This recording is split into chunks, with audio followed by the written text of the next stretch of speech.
Donc nous allons ouvrir notre conseil communautaire.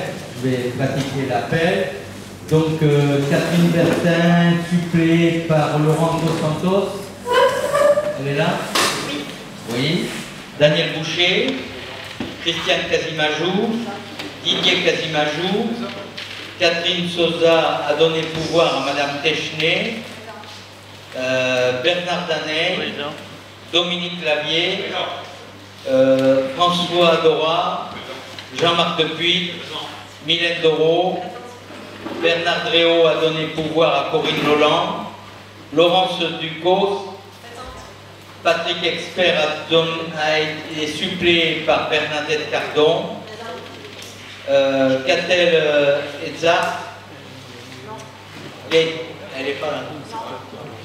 Laetitia Probé, Thomas Filiatre, Marie de Fortinon, Michel Garat, non, Jérôme Gauthier, Alain Giroir, Vincent Joanneau a donné pouvoir à Madame Rénal, Audrey Rénal, voilà. Pierre Laïto est suppléé, non, Pierre Laïto suppléé par Claude Caminat, que j'ai vu tout à l'heure. Donc Michel Latapi, Corinne Lolland, Julien Le Tacon, André Massieu, non, Bernard Mateil a donné pouvoir à Jean-Marc Depuy, Valérie Méneret, Jean-Bernard Papin, Frédéric Pédurand, Patricia Peigné, Jean-Marc Pelletan, Jean-Claude Pérez a donné pouvoir à Didier Casimajou, Denis Pernin a donné pouvoir à Madame Peigné, Maggie Perronin, Sylvie Porta, Alain Quérens, Audrey Rénal, Denis Rennes, Françoise Sabatier-Querel, Jean-Patrick Soulet, Aline Technay. J'ai oublié personne? Hein? Non, monsieur Joanneau finalement est arrivé. Ah, il est arrivé. Donc, d'accord. Voilà.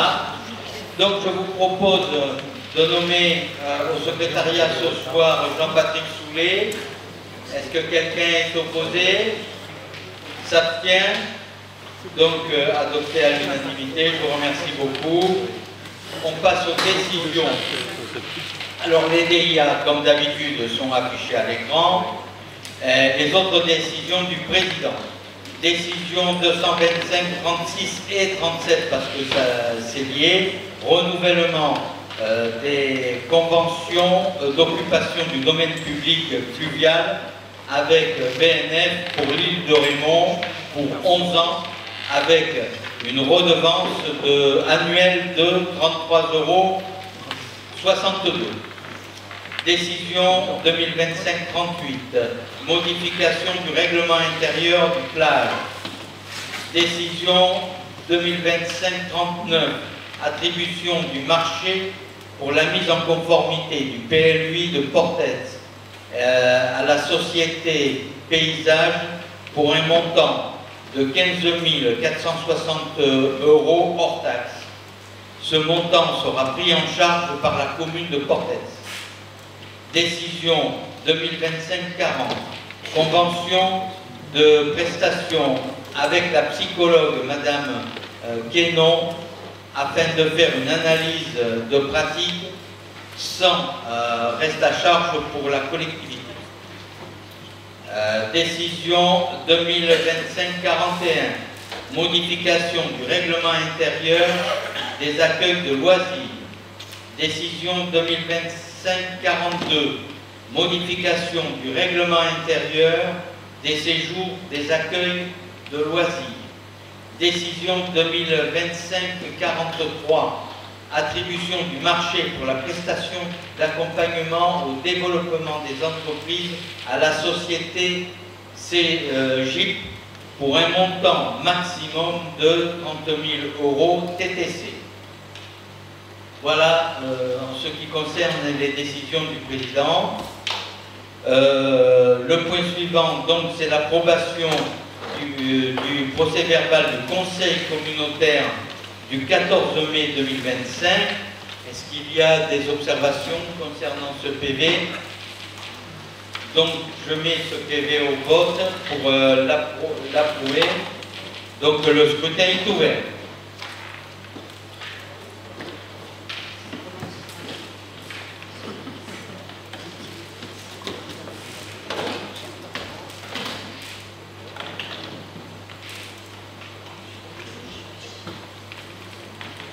Alors, Mylène. Laurent, ça y est, c'est fait. Laurent Ducos. Ça passe pas. Ça passe pas? Appuyez. J'ai tellement de 1 que je suis obligée d'aller ici. Alors, Allez. Non. quand vous avez plusieurs 1 comme ça, il faut d'abord faire la poubelle. D'accord. Et recommencer. Donc, parce qu'en fait, il faut juste lui laisser le temps d'être nombreux dans la salle. D'accord. Ça marche. Merci. Ça a été pris en compte? Oui, ça y est. Ah bon. Donc 38 voix pour. Je vous remercie beaucoup. Première délibération, administration générale, modification statutaire. Alors c'est juste, il y avait quelques actualisations concernant les modifications statutaires. Donc le premier est lié aux travaux de la conférence des maires et de la CLEC. Il est proposé une modification des statuts de la communauté de communes. Première modification, réorganisation des blocs de compétences. Suite à la loi relative à l'engagement dans la vie locale et de proximité de l'action publique, la notion de compétence optionnelle a disparu. Ainsi, il est proposé que les compétences soient déléguées en 3 blocs et non pas 2 comme auparavant. Et il y aura les compétences dites obligatoires et les compétences dites supplémentaires qui feront l'objet d'un intérêt communautaire, et ensuite il y aura les compétences dites facultatives qui ne sont pas définies par la loi. Vous voyez, il y a une légère modification, mais encore fallait-il délibérer là-dessus. Deuxième, c'est la mise en place d'un exercice différencié de la compétence enfant-jeunesse, de l'entrée au collège jusqu'à 17 ans en plus. La CDC exerce la compétence jeunesse à travers sa gestion au point de loisirs accueil jeunes situé à Cadillac-sur-Garonne. Les communes ont exprimé leur volonté de développer elles aussi des structures jeunesse, ce qui n'était pas le cas dans l'organisation actuelle. La nouvelle organisation proposée permettra aux communes de développer des actions complémentaires, tout en s'appuyant sur un caractère structurant à l'échelle intercommunale pour garantir la cohérence territoriale et répondre aux attentes des partenaires institutionnels que sont les classiques, la CAF, la MSA et le département. Pour les structures communales, la communauté de communes continuera d'assurer un rôle de coordination via un schéma intercommunal jeunesse territoriale, tout en accompagnant techniquement les communes dans la mise en œuvre d'accueil de loisirs répondant aux conditions réglementaires des accueils collectifs de mineurs. Voilà. La troisième modification concerne la suppression de la compétence éclairage public. On en avait déjà parlé. Il est proposé donc de restituer cette compétence qui n'était exercé que sur les voies transférées à la CDC. Cette compétence n'est pas exercée de la même manière sur chaque rive du territoire. La communauté de communes ayant conservé le fonctionnement antérieur à la fusion, il est désormais proposé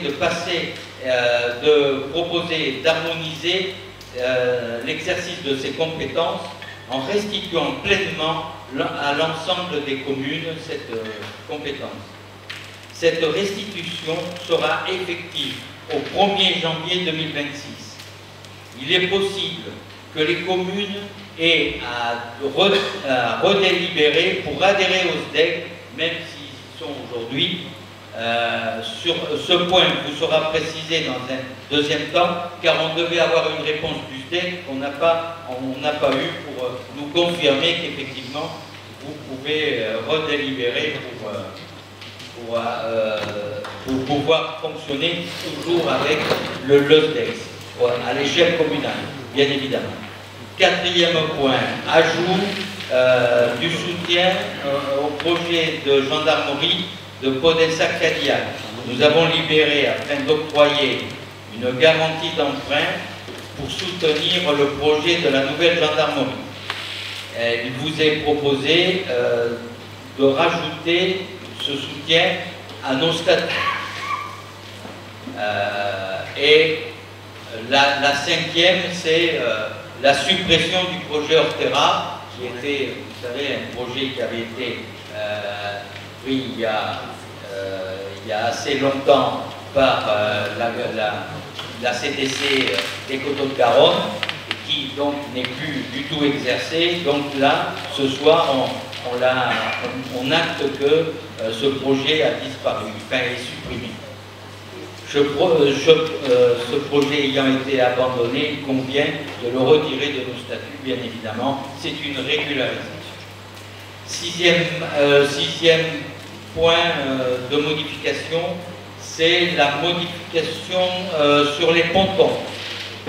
Suite à la construction des pontons de Cadillac-sur-Garonne, il convient de mentionner la rubrique construction, aménagement, entretien et gestion des équipements communautaires à vocation culturelle, patrimoniale ou touristique, et notamment les éléments suivants.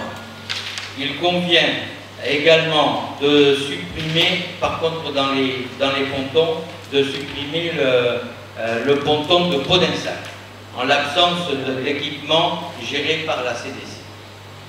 Septièmement, c'est l'ajout de la possibilité du groupement de besoins de la CDC. Vous savez, on peut faire des groupements d'achat. Donc dans la loi engagement et proximité du 27 décembre 2019, la CDC peut mener des procédures de marché public pour les communes par le biais d'un groupement, même quand la CDC n'en a pas un besoin propre. Pour rappel, ces modifications devront être votées au sein des conseils municipaux dans un délai de 3 mois en l'absence de délibération. Alors, oui, en précisant qu'en l'absence de délibération, ça sera considéré comme accepté. Voilà, hein, donc on va voter ce soir ces modifications statutaires, c'est une modification statutaire, et vous devrez, dans vos conseils municipaux, délibérer dans les 3 mois. Si vous ne le faites pas, c'est considéré comme accepté. Voilà. Est-ce qu'il y a des questions concernant... Oui.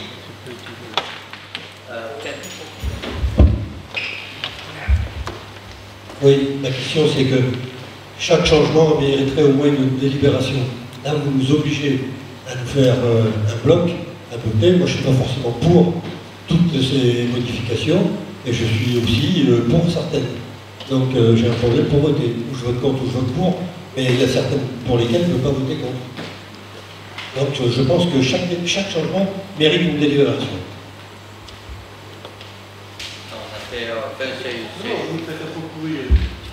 Non, mais c'est des... Enfin, vous avez vu, c'est pas... c'est immense. Mais, bon, mais après... et Jean-Marc peut t'abstenir. Voilà. Chacun est libre. Est-ce qu'il y a... Oui. Est-ce qu'il y a d'autres questions concernant ces modifications statutaires? Donc, s'il n'y a pas d'autres questions, je vous invite à voter. Le scrutin est ouvert.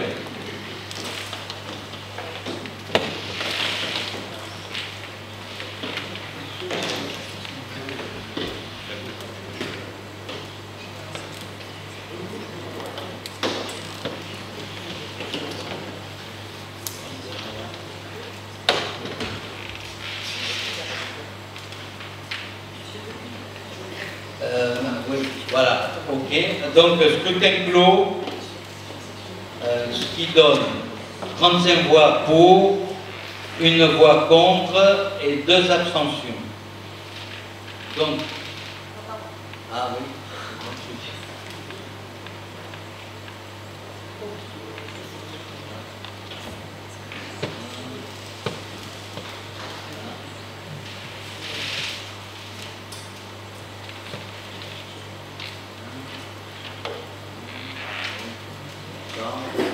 Ça va venir.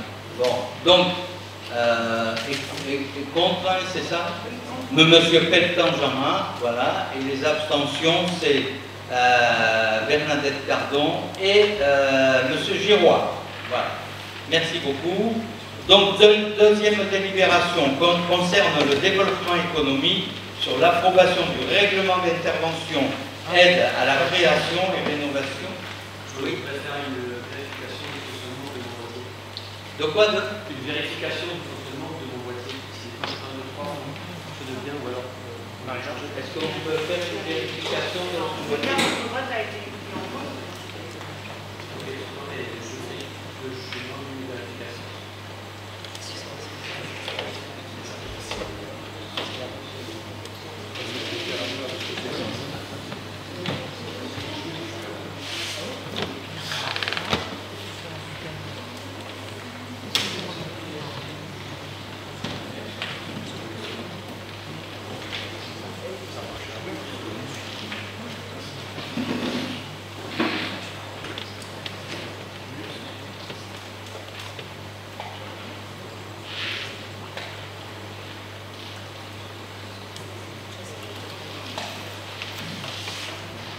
On va passer au vote, donc effectivement le vote est sur le vote. Ah, il a pas été encore. C'est quand j'ai annulé le pouvoir que ça a décoché le vote. Donc, alors on va revoter, hein, c'est ça? Oui. Hein, on revote pour la même chose. Donc, si vous êtes prêts, on revote. Le scrutin est ouvert. Attendez. Ah bon, alors, attendez. Allez, c'est bon? Bon, on peut y aller. Le scrutin est ouvert.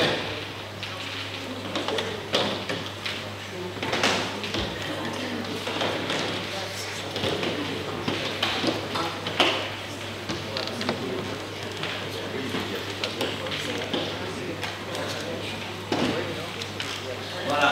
Le scrutin est clos. C'est bon. Vous voyez, ça va. Donc, 35 voix pour. Donc contre 1 voix et 3 abstentions, donc il y a une abstention de plus que tout à l'heure. Donc il y a voilà, et Vincent. Ok, donc c'est M. Vincent Joanneau qui s'ajoute à Bernadette Cardon et à M. Giroir. Ok, donc on est bon. Donc deuxième délibération, développement économique, approbation du règlement d'intervention, aide à la création et à la rénovation des enseignes, des devantures commerciales. Et je donne la parole à notre collègue Dominique Flavien. Bonsoir à toutes et à tous. Effectivement, cette délibération, finalement, c'est le fruit d'un cheminement qui a commencé avec PVD, l'ORT, l'opération de revitalisation territoriale, où il a semblé important de travailler sur la stratégie commerciale, le dynamisme de la stratégie commerciale des centres-bourgs. Et à ce titre, donc, un certain nombre d'outils ont été envisagés. Et le premier qui vous est proposé ce soir, il pourra peut-être en avoir d'autres par la suite, mais effectivement, c'est le règlement d'intervention à l'aide à la rénovation des devantures. Je crois que vous avez eu le document, il est assez complet, c'est assez classique. J'ai 2-3 précisions quand même qui me semblent importantes. Effectivement, cette aide est ouverte à toutes les communes du territoire, aux 27 communes, si tant est qu'il y ait un commerçant qui veuille entrer là-dedans, mais aucune commune n'est exclue, c'est pas dédié à la centralité.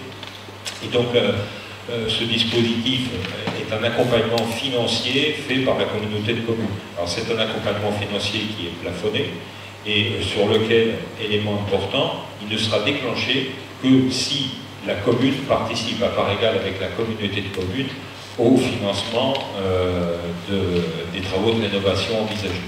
Chacun à hauteur de 20%. C'est-à-dire que dans une enveloppe à hauteur de 5 000 €, le commerçant peut bénéficier de 40% d'aide, ce qui est quand même intéressant. Je rajoute que, effectivement, dans des travaux de rénovation de devanture, la facture peut peut-être être supérieure à 5 000 €. Nous, on a plafonné à 5 000 €.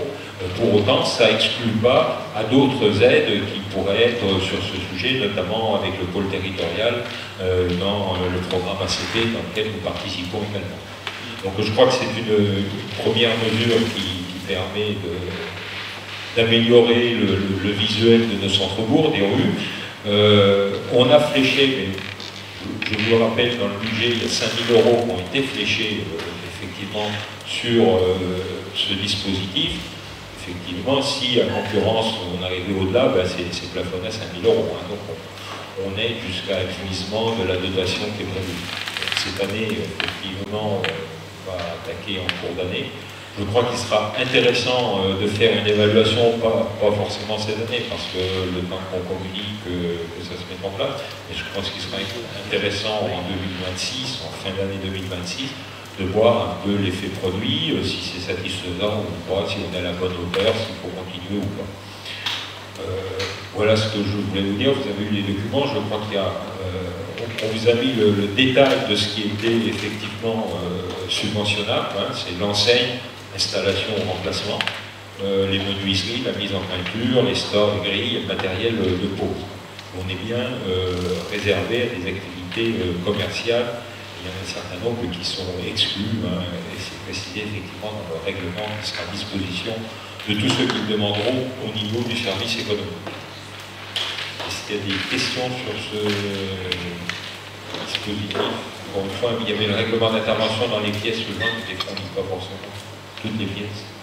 Ça m'arrive, pour ça que... Pas de questions? Non. Donc, chers collègues, le scrutin est ouvert.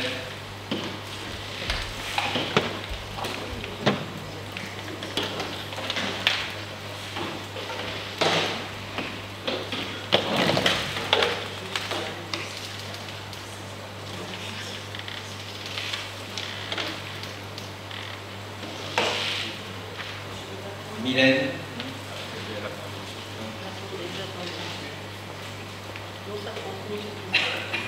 Voilà, le scrutin est clos. 39 voix pour, je vous remercie beaucoup. Troisième délibération concernant l'économie. Appel à candidature Stradet sur les projets d'envergure régionale. Et je redonne la parole à notre collègue Dominique Tavier. Alors, on va d'abord vous dire ce que c'est que le SRADEC, parce que les acronymes ne sont pas toujours parlants. Donc c'est le schéma régional d'aménagement et de développement durable et d'égalité des territoires. C'est un support de la région Nouvelle-Aquitaine. Cette délibération d'ailleurs aurait tout à fait pu être portée par Alain Quérins, puisque c'est étroitement lié, pas étroitement lié, c'est lié à notre pays, puisque l'objectif de notre candidature au SRADEC, c'est de présenter des projets. Alors le SRADEC, pour ça, la région a 400 hectares en disponibilité qu'elle va flécher sur des opérations qu'elle va considérer stratégiques pour elle, qui sont sur deux axes, des infrastructures de transport, pour faire simple, et des projets économiques structurants répondant en priorité à enjeux régionaux. Ça veut dire que si et on va vous présenter, il y a la carte peut-être de la zone qu'on va présenter en sortie d'autoroute. Donc on est à la sortie d'autoroute à Ilats, donc une zone qui est dessinée, et sur 19 hectares, donc ça c'est ce qu'on va projeter, poser au SRADEC, appuyé avec deux entreprises qui nous ont fait des lettres d'intention, une qui travaille dans un bâtiment au sens large du terme, qui fabrique des prémurs, une entreprise nationale dont le siège est en Alsace et qui a maintenant 5 ou 6 implantations, et le groupe Lillet, l'entreprise Lillet, dans le cadre de son projet d'extension et d'expansion. Parce qu'il faut savoir que Lillet, dans le groupe Pernod Ricard, c'est la seule marque qui est en développement économique. Donc effectivement, cette structure est prête à faire du développement. Donc on va soumettre ces projets au SRADEC. Et quel est l'intérêt s'ils sont en cours, si le SRADEC, effectivement, la région Nouvelle-Aquitaine, décide ou pense que ces projets rentrent dans son dispositif et leur convient, j'allais dire, et effectivement, les surfaces qui seront attribuées à ces entreprises sur ces zones seront défalquées de nos droits à nous. C'est-à-dire que vous savez que dans le PLUI, on a 110 hectares, 112, dont 38 dédiés à l'économie. Si on passait ça au SRADEC, effectivement, ça ne serait pas pris dans notre décompte de 38 hectares. Donc on candidate, on est loin d'avoir gain de cause. Pour autant, c'est un levier extrêmement intéressant. Est-ce qu'on aura gain de cause sur partie on a quelques espoirs, ils sont off, mais c'est pas signé. Donc on va candidater, le dépôt de candidature c'est le 3, c'est le 3 juillet, c'est ça, déposé par le SCOT, par le pôle territorial, et on aura vraisemblablement une réponse fin d'année, octobre, novembre. Donc voilà ce qu'on peut vous dire. Je réitère, on dépose une candidature. Alors c'est un levier, on va voir s'il fonctionne. On a quelques assurances, le président a eu des contacts avec les politiques de la région, où effectivement, notamment le projet Lillet, pour être assez clair, qui est un projet qui touche quand même quelque part l'agriculture d'une manière assez large, et particulièrement la région était particulièrement sensible à ça. Par exemple, la deuxième entreprise qui travaille aussi sur le bâtiment avec des process innovants présente un intérêt parce que c'est quelque chose qui n'existe pas sur la région Aquitaine. Alain, est-ce qu'il y a quelque chose? Merci. Est-ce que vous avez des questions? Encore une fois, je dis bien, c'est une candidature, c'est pas gagné, mais on fait tout pour présenter le dossier le plus complet, le plus musclé, pour qu'on puisse avoir une attribution. Donc ça nous donnerait un petit peu d'aisance. Pas de questions là-dessus, Président? Voilà, merci beaucoup. Donc s'il n'y a pas de questions, on passe au vote. Donc le scrutin est ouvert.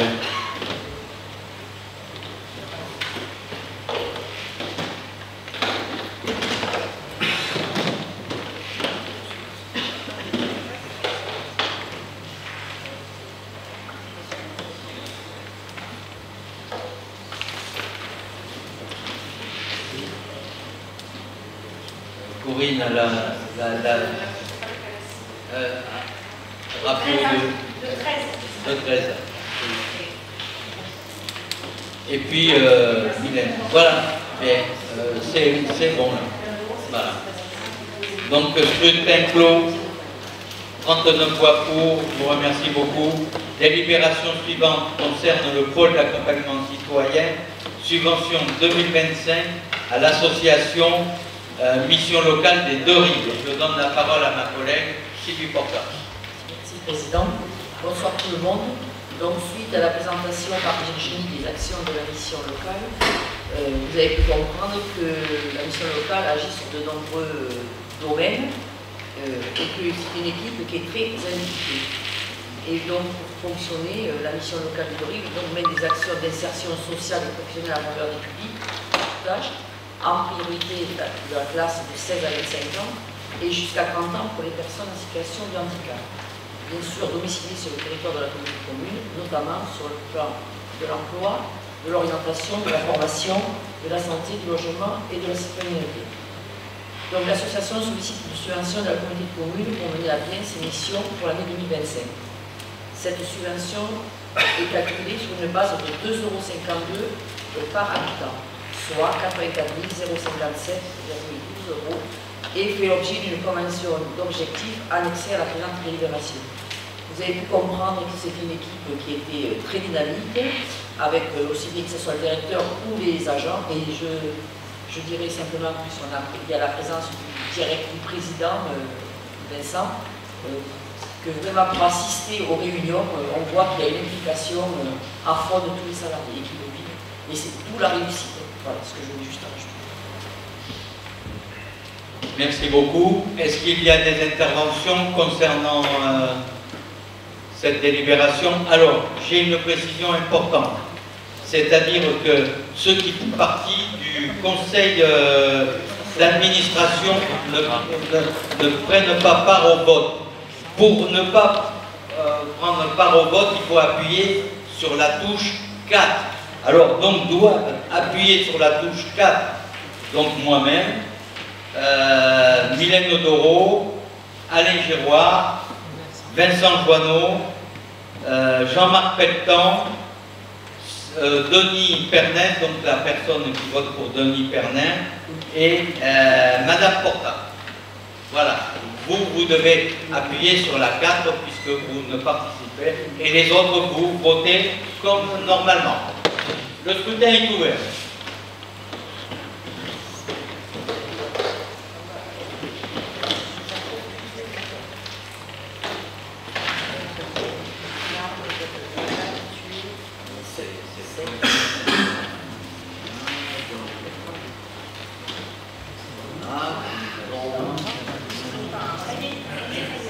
C'est bon? Patricia. Ça m'a dit OK. Voilà, c'est bon. C'est bon. C'est bon? Non, c'est revenu. Je transmets. Écoute, j'arrête pas de transmettre. Allez, essayez de rappeler. J'ai mis la poubelle. Écoute, je transmets depuis. Non, mais s'il y a une transmission, il faut aller. Ça y est, c'est bon. C'est bon. Le scrutin est clos. Donc, 32 voix pour et les 7 qui ne prennent pas part au vote. C'est parfait. Vous avez été merveilleux. Sur le coup. Prévention et gestion des déchets, procès verbal de transfert des biens au CEMOCTOM. Et je donne la parole à ma collègue Mylène Odoro. Bonsoir tout le monde. Écoutez, cette délibération, c'est une délibération modificative qui est plutôt technique. C'est suite à des ajustements que l'on va faire par des modifications qui ont été demandées par le CDL et par le Trésor public. Des ajustements sur des montants, des invitations, voilà. Donc il faut modifier cette délibération par rapport à celle qui vous avait été présentée le 5 mars pour pouvoir approuver le nouveau procès verbal de transfert que nous avons fait au CEMOCTOM sur le thème. Il y avait aussi, et vous voyez dans le paragraphe d'après, la totalité des parcelles de la déchetterie de Villeurbanne qui rentre sur le transfert des biens pour le CEMOCTOM en pleine propriété. Voilà. Et toutes ces modifications ont été apportées dans cette nouvelle délibération. Il faut juste que nous puissions approuver pour que le président puisse signer le transfert des biens, la totalité cette fois-ci. Des questions? Non? Donc je vous invite à voter. Le scrutin est ouvert.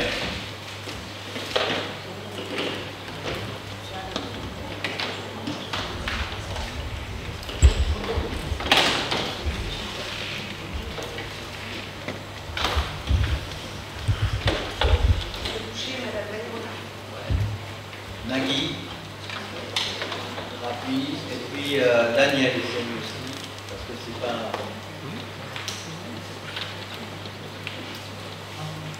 Voilà, normalement c'est bon. Voilà, scrutin clos. 39 voix pour, je vous remercie beaucoup.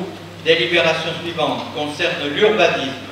Délibération approuvant la modification simplifiée numéro 2 du plan local d'urbanisme de Pujol-sur-Ciron.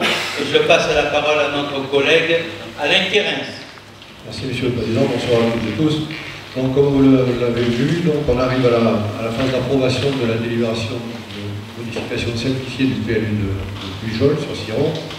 Cette délibération avait été engagée, cette modification avait été engagée en date du 15 janvier et du 5 mars par délibération rectificative. Donc, je vous rappelle les objectifs poursuivis, c'était la création d'un emplacement réservé sur des parcelles P 1944 et 1968 au bénéfice de la commune pour la création des lois et d'un cheminement piéton. Le dossier a bien été notifié aux personnes publiques associées le 14 mars 2025. Il a obtenu un avis favorable de la Chambre des métiers, du SCOT, de la commune de Pujol. Il a été également soumis en date du 18 mars à la MRAE, mission régionale d'autorité environnementale, du filière de la DREAL, pour avis au cas par cas, donc sur la nécessité ou non de mener une évaluation environnementale. La MRAE donc, a décidé en date du 2 mai 2025 de ne pas soumettre le projet à une évaluation environnementale, parce que c'était un centre-bourg, il n'y avait pas d'impact environnemental. Ensuite, donc, nous avions délibéré en date du 5 mars sur les modalités de mise à disposition du public de ce projet. Ça a été effectué donc, pendant une durée de 38 jours du 16 avril au 23 mai inclus, tant à la mairie de Pujol qu'à la CDC, au siège de la CDC. Il y a eu une ouverture de registre également permettant au public de consigner ses observations. Le public avait été informé par la presse du Sud-Ouest du 28 mars 2025 et le Républicain du 3 avril 2025 de la mise à disposition de ce projet de modification simplifié. Elle a été donc affichée également en mairie à la CDC du 8 avril au 9 sur le site, pardon, en date du 8 avril 2025 à la mairie à la CDC et sur le site de la communauté de communes le 9 avril. La mise à disposition du public s'est déroulée du 16/4 au 23/05/2025 inclus.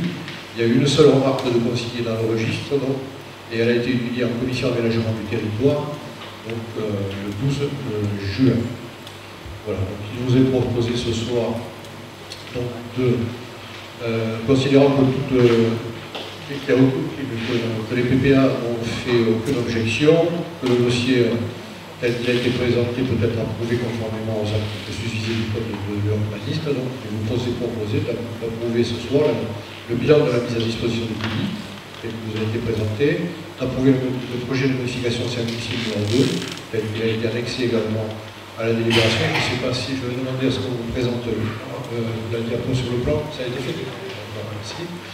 Et de dire que le dossier de modification simplifiée du PLU et la présente délibération seront exécutoires qu'à compter de la réception sous préfecture et de l'accomplissement de l'ensemble des mesures de publicité, et notamment donc, la mise sur le site comment ça, on appelle ça, de l'urbanisme, c'est ça? Le géoportail de l'urbanisme, voilà, de manière à ce que c'est ça qui rend exécutoire la modification. Voilà, Monsieur le Président, il faut passer. Est-ce qu'il y a des questions concernant cette délibération? Non. Donc je vous invite, chers collègues, à voter. Le scrutin est ouvert.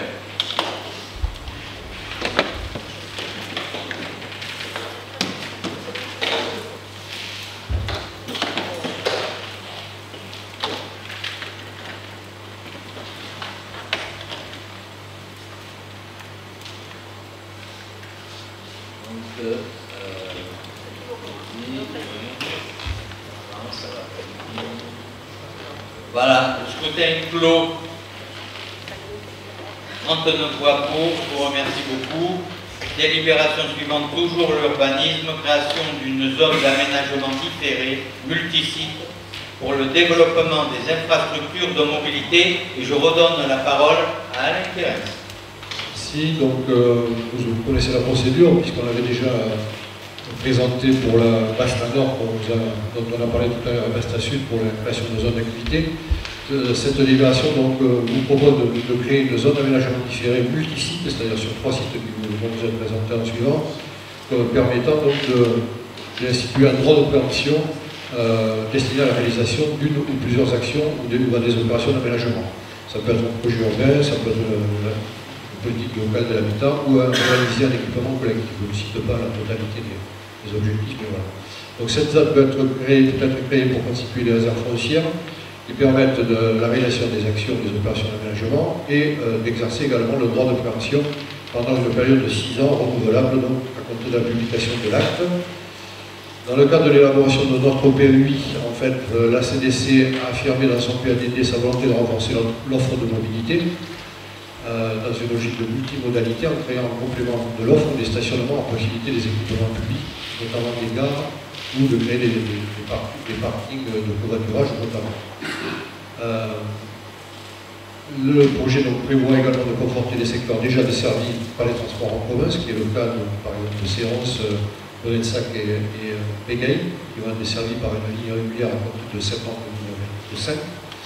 Ainsi, il vous est proposé de créer le ZAD, donc développement des infrastructures de mobilité sud-multisites destinées à mobiliser des réserves foncières et à maintenir des valeurs foncières permettant la réalisation de ces objectifs de développement. Une OAP donc, a déjà été réalisée, donc orientation d'aménagement de programmation, spécifique à la mobilité, qui traduisent donc les intentions du territoire en termes de planification.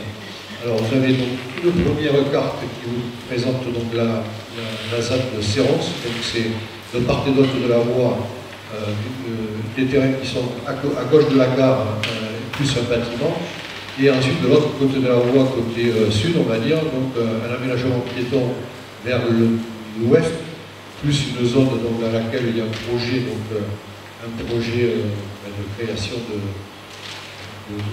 qui va être défini en fait, dans le cadre d'une étude que nous engageons donc, sur le développement de ce secteur qui est important pour le territoire, et avec un emplacement réservé aussi au sud-ouest, au sud-est, de manière à pouvoir relier ce secteur donc au réseau routier un peu plus important que celui existant aux alentours plus proches de la gare. Donc sur ce zonage-là, la commune a été consultée, enfin, à chaque fois les communes sont consultées, elles ont délibéré en amont de la délibération de ce soir. Donc, vous avez la liste des parcelles ici. La totalité de ces trois multisites représente, vous avez vu, 80 737 m². Le deuxième projet concerne le secteur de la gare à Manas, dans le but de créer un parking et une aire de covoiturage sur une superficie d'environ 5310 m², le plan ici qui vous est présenté. Et enfin, le dernier secteur, c'est le long de la RD10 à Bégaye, donc également situé dans l'agglomération, parce que comme ça, la commune de Bégaye permettra, s'il y a besoin de créer une voie d'accès là aussi, la commune de Bégaye est dans ce sujet-là, ce dossier, je veux dire, étant dans l'agglomération, c'est la commune le maire de Bégaye qui se prononcera donc sur la possibilité de créer un accès. Donc cette superficie, donc 5177 m², concerne également la création d'un parking de stationnement et de covoiturage ou de rabattement vers les gares, puisque la ligne régulière de Sud-Gironde Mobilité doit passer devant. Les trois communes ont déjà délibéré et obtenu un avis favorable par délibération. Je le répète, mais la création de cette ZAD permet donc de nous accorder un droit de préemption. Donc, le titulaire du droit de préemption sera la CDC. Ce droit de préemption vient se substituer au droit de préemption qui existe aujourd'hui sur certaines communes, le droit de préemption urbain. Donc, sur place, c'est le droit de préemption urbain. Et dès que l'acte de cette ZAD sera entré en vigueur, la CDC disposera de ce droit de préemption pour acquérir ces terrains. Et ça permet d'avoir bloqué le prix de référence donc, à la date de la délibération. Voilà, donc je passe tous les udus et les attendus, donc il vous est proposé donc, comme on l'a fait pour la ZAE de Ilats, d'instituer cette zone d'aménagement différée ici sur les périmètres qui ont été présentés, donc pour une superficie de 80 537 m², de désigner la CDC comme titulaire du droit de préemption et d'autoriser M. le Président, nous serons présentants à signer tout acte de document relatif au périmètre de la ZAD. Merci Alain. Est-ce qu'il y a des questions? Pas de questions? Donc je vous invite, chers collègues, à voter. Le scrutin est ouvert.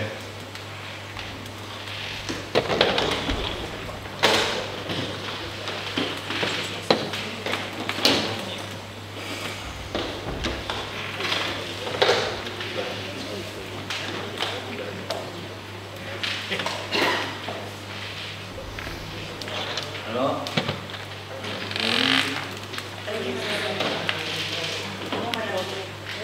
Daniel,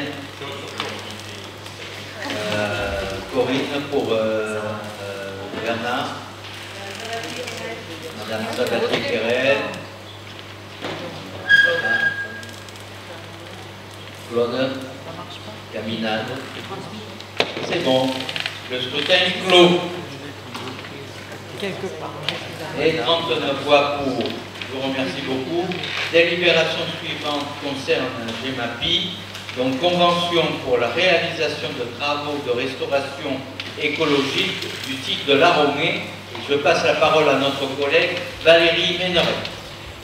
Bonsoir à tous.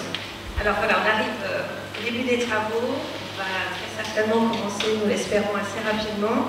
Donc, comme vous le savez, Convergence est propriétaire de l'espace et les travaux sont portés par le SMAPRO qui en a eu la compétence. On en a délégué la compétence. Donc l'idée, elle est toute simple, c'est de réaliser une convention pour les autoriser à faire les travaux. Sinon, ils ne vont pas faire les travaux. Ça ne peut pas être plus simple. Voilà. Si vous avez des questions, n'hésitez pas.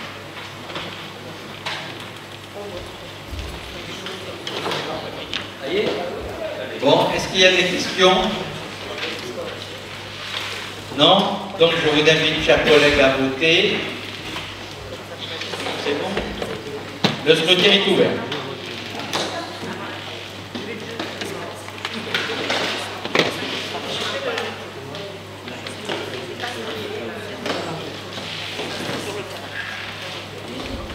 Le scrutin est clos. Là, ça a marché.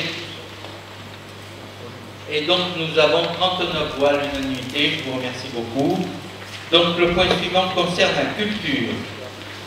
Subvention à la commune de Virolade dans le cadre des 5 d'été en Gironde pour 2025. Je donne la parole à notre collègue Jérôme Gauthier. Bonsoir à tous, je vais encore plus court que Valérie, j'ai essayé. Donc il s'agit d'un post-scriptum, donc en clair la ligne des services de la communauté des communes, puisque vous savez, la fois précédente, nous avons voté donc, les subventions CNDT. Il se trouve que la commune de Virolade avait été oubliée. Donc je voulais le faire in situ, c'est pour ça qu'elle a été oubliée, évidemment, par définition. Et c'est pour ça, donc c'est une séance de rattrapage aujourd'hui. Et vous voyez donc, dans le cadre du CNDT, il est proposé donc une subvention de 232,50 € pour la commune de Virolade. Est-ce qu'il y a des questions? Non? Donc je vous invite, chers collègues. Oui, c'est bon. À voter, donc le scrutin est ouvert.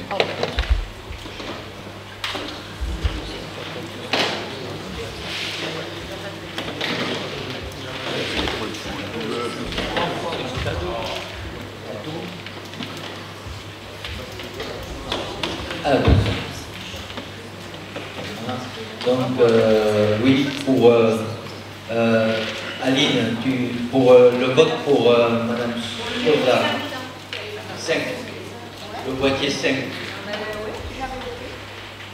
Voilà, le scrutin est clos. 39 voix pour, je vous remercie. Délibération suivante concerne la petite enfance, avenant numéro 3 à la convention de fonctionnement de l'association Croque-Lune. Et je passe la parole à notre collègue Jean-Patrick Soulet. Bonsoir à toutes et tous. Donc, le Conseil communautaire, nous avions voté le 14 juin 2023 dans une convention qui fixait l'engagement partenarial avec la crèche Croque-Lune et la communauté de communes, donc, qui partait du 31 juin 2023 au 11 décembre 2025. Donc, cette convention prévoit un soutien financier de la communauté de communes à l'association pour un versement annuel de 72 000 €. Un premier avenant donc, a été versé en 2023 de 35 143,55 €.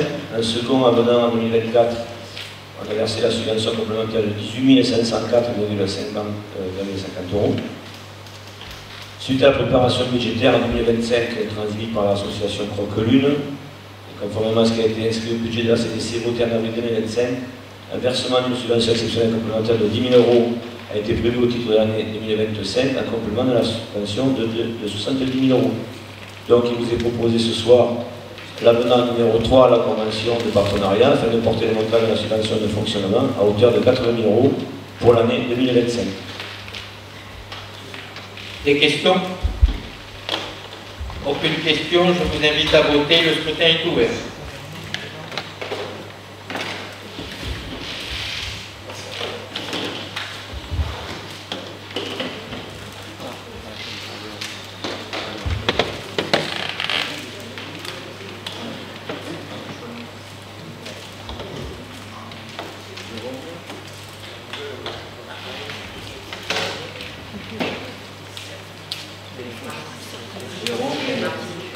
Et Marie.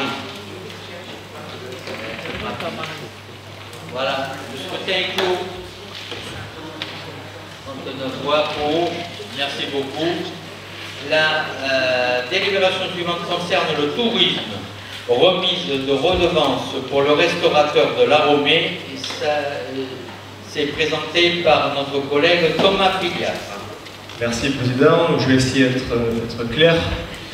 Il y a eu des échanges avec M. Batsal qui gère le restaurant du lac de l'Aromée, mais il y a aussi des échanges, effectivement, des retours qu'on a pu avoir parce que dès le départ, en fait, on s'est trompé dans la délibération qui avait été validée pourtant, mais on prévoyait une redevance de 660 € TTC parce qu'on incluait effectivement une part de TVA.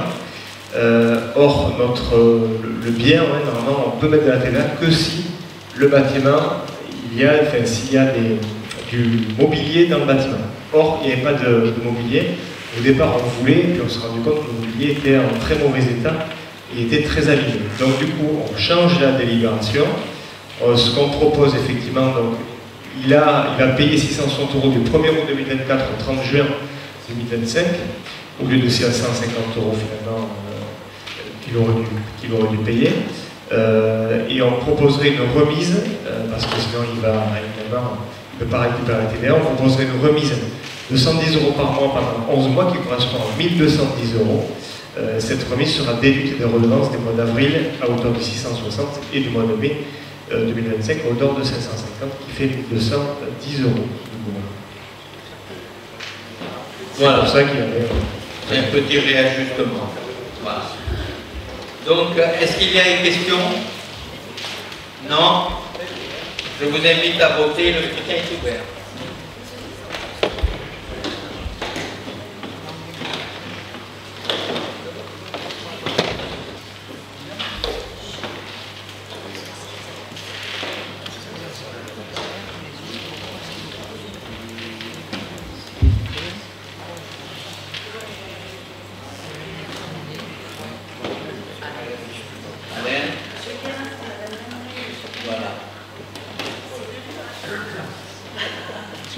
Claude, Minade.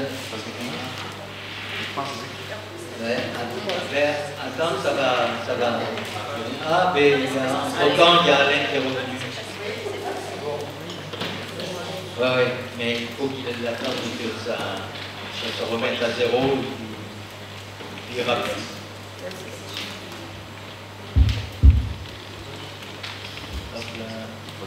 Voilà.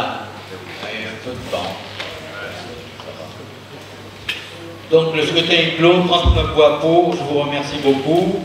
La deuxième délibération concerne les finances, adoption de créances éteintes sur le budget principal. Et c'est notre collègue Dominique Clavier qui vous présente cette délibération. Merci Président.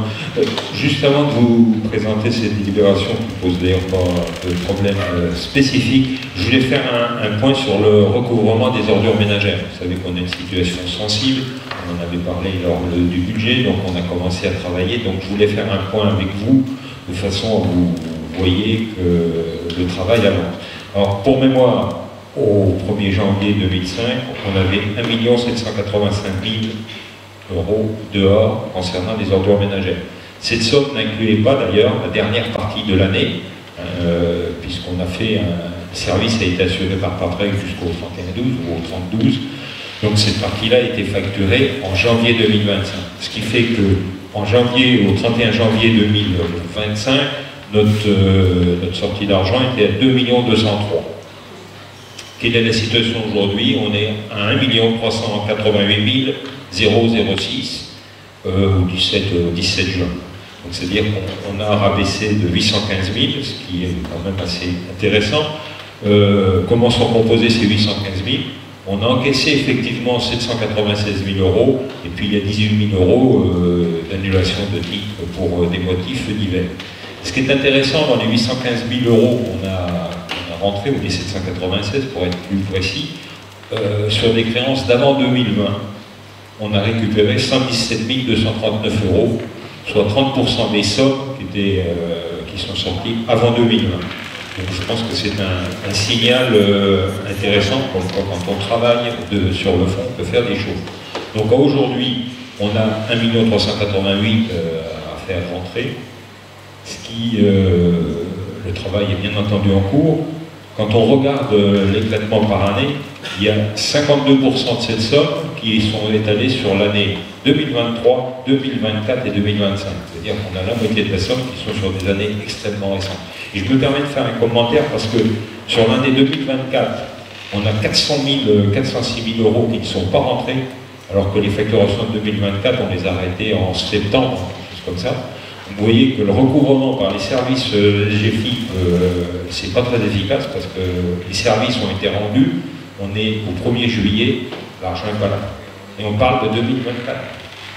Bon, donc le travail continue, mais j'ai bon espoir et je peux vous dire que Marie-Noël Tavert et son service, ils travaillent d'arrache-pied, sont motivés par le sujet.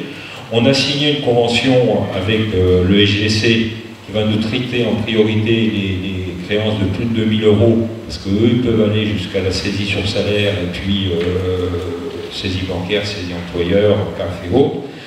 On est en train aussi de travailler avec une société annexe qui va nous permettre de travailler pour les débiteurs physiques, c'est-à-dire qu'on va avoir accès à la DGFIP pour retrouver les fichiers DGFIP, pour retrouver la trace des particuliers. Donc il y a encore du travail à faire, mais on avance bien. Et je suis un petit peu moins pessimiste que je l'étais au 31-12. Je pense que néanmoins on a provisionné 500 000 euros. Je pense qu'effectivement on est dans une étude. Voilà ce que je voulais vous dire sur ce sujet où le travail est en cours. Donc en ce qui concerne la délib d'aujourd'hui qui nous occupe, il faut adopter des créances éteintes pour 4 183,03 €.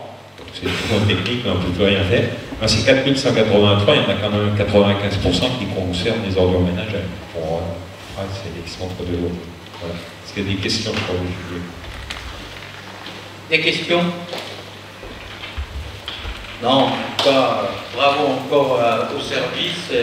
Bon, ils font effectivement un boulot remarquable pour récupérer cet argent.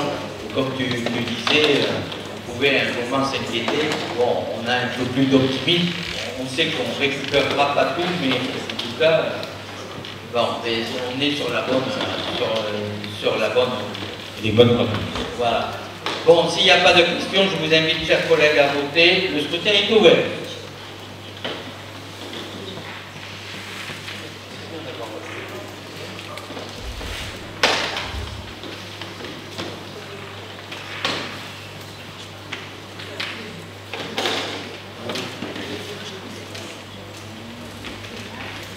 Aline et Vincent.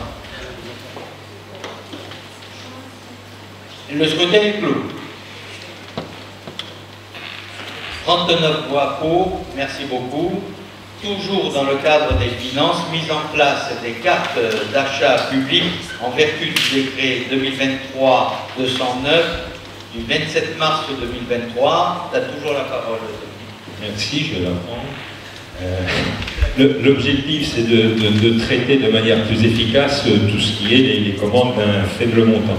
Alors, pour situer de quoi on parle, en 2024, on a eu 3 654 engagements de dépenses, dont 29% est inférieur à 100 €, ce qui est énorme.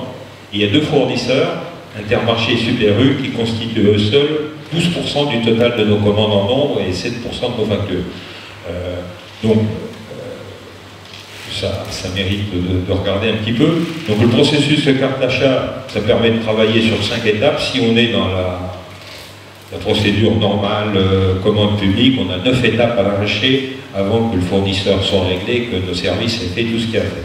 Donc on met en place ces cartes d'achat. Donc d'abord c'est limité, quand on dit des cartes d'achat, il y en aura 3, c'est extrêmement contrôlé, et ce n'est pas des cartes bancaires. Donc les fournisseurs sont ciblés, les montants sont plafonnés, on a tout ce qu'il faut pour contrôler.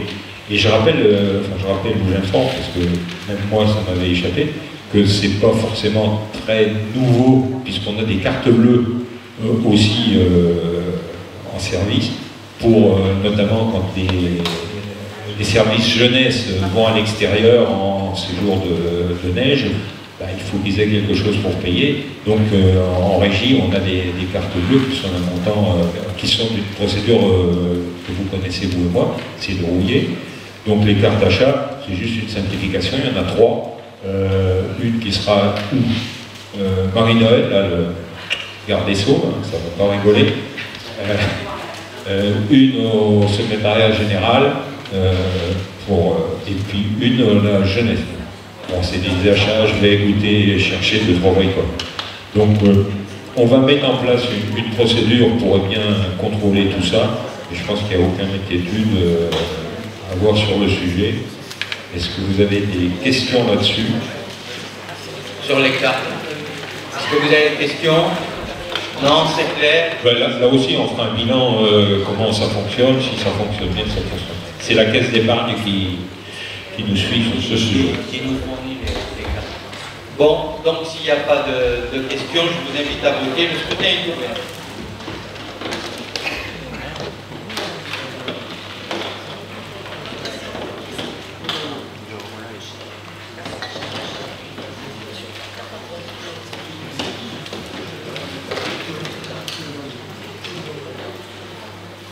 Voilà. Le scrutin est clos.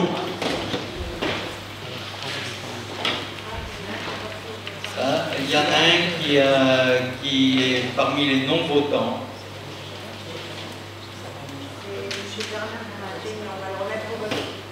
Alors on le remet en vote parce qu'il n'a pas été pris en compte. Voilà. Voilà, donc on revote, s'il vous plaît. Le scrutin est ouvert.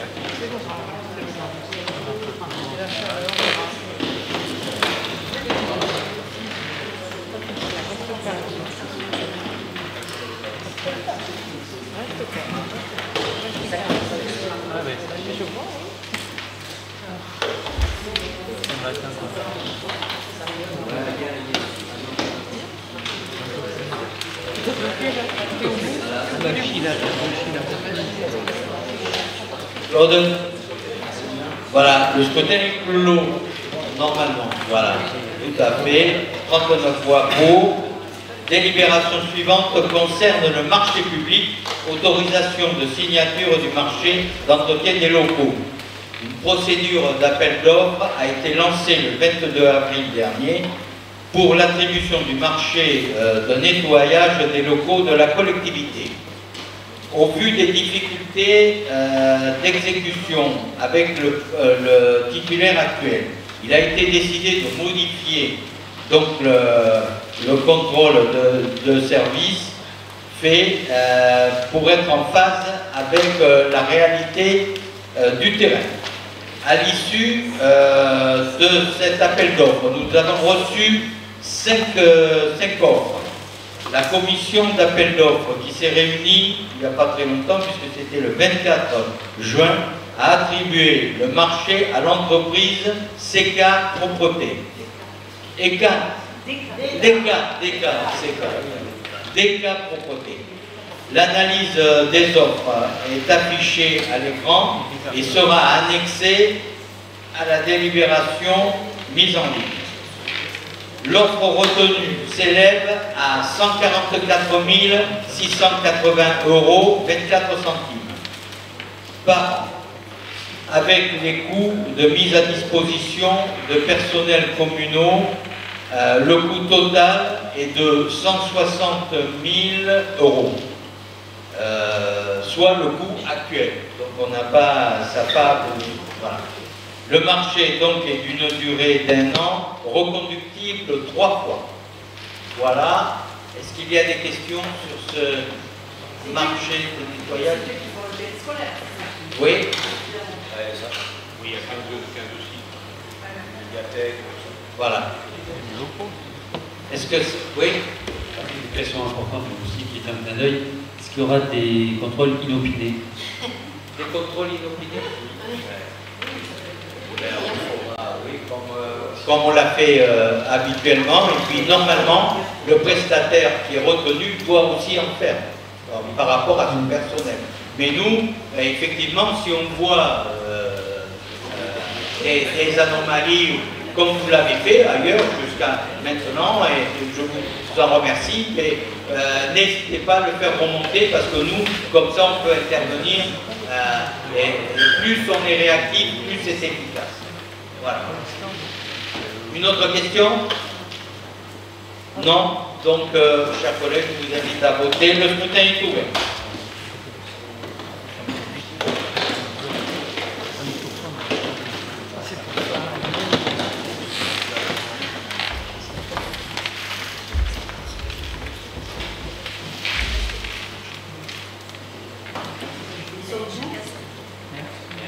Voilà. Alors, c'est... ouais. Patricia. Voilà. Le scrutin est clos.